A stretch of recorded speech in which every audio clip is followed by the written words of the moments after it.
ये कहानी चाइना के 3 महान भिक्षु की है जिनको हम सब 3 लाफिंग मॉन्क के नाम से भी जानते हैं। हम इनके नाम नहीं जानते क्योंकि इन्होंने कभी अपना नाम किसी को नहीं बताया था। वो हमेशा यात्रा करते थे और जहाँ भी जाते बस हंसते रहते थे।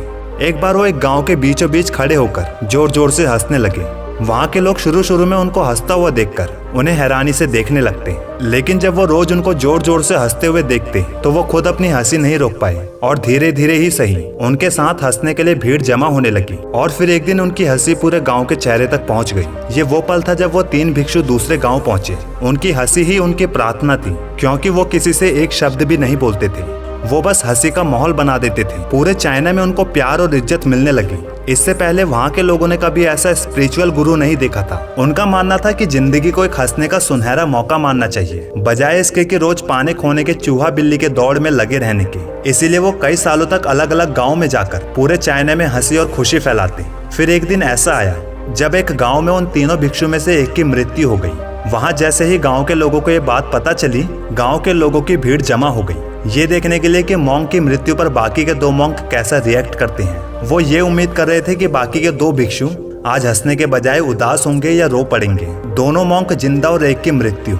लेकिन ऐसे माहौल में बाकी के 2 भिक्षु जोर जोर से हंसने लगे। वो हंसे और हंसते हुए रुके नहीं। ये बात गाँव के कुछ लोगों को अजीब लगी, इसलिए उनमें से एक ने पूछ लिया, ऐसे समय में आप उदास होने के बजाय हंस क्यों रहे हैं? और ये वो पहला समय था जब वो बिना बोले सिर्फ हंसने वाले भिक्षु ने कुछ जवाब दिया था, हम इसलिए हंस रहे हैं क्योंकि कल जब हम तीनों आपके गांव आ रहे थे तब इसी भिक्षु ने एक शर्त लगाई थी, हम तीनों में से कौन बाकी 2 को हराकर हंसते हंसते पहले मरेगा, और वो जीत गए। इसके बाद उस भिक्षु की क्रियाक्रम रिवाजों के अनुसार होने लगी, जिसमें मृत शरीर को धोना, उनके कपड़े बदलने थे और उनको जलाना था। लेकिन बाकी 2 भिक्षु में से एक भिक्षु ने कहा कि उनके कपड़े मत बदलो, क्योंकि मरने से पहले उसी भिक्षु ने कहा था कि मैंने कभी भी किसी गंदगी को अपने हंसी के जरिए अपने अंदर नहीं आने दिया, इसलिए मरने पर मेरे कपड़ों को मत बदलना। और उनके शरीर को बिना कपड़े बदले जलाया गया। जब उनकी चिता को जलाई गई तब गांव वालों को पता चला कि उस भिक्षु ने मरने से पहले अपने कपड़ों में कुछ पटाखे छुपा रखे थे, जो आग लगने के बाद फटकर रंग बिरंगे कलरों में फैल गई। और ये देखकर फिर से पूरा गांव जोर जोर से हंसने लगा। और इस तरह वो तीसरा भिक्षु मरने के बाद भी पूरे गांव को हंसा गया। ये देखकर दोनों भिक्षु ने कहा, चालाक आदमी, तुम मर गए हो, लेकिन एक बार फिर तुमने हमें हरा दिया। तुम्हारे द्वारा दी गई ये हंसी आखिरी हंसी थी।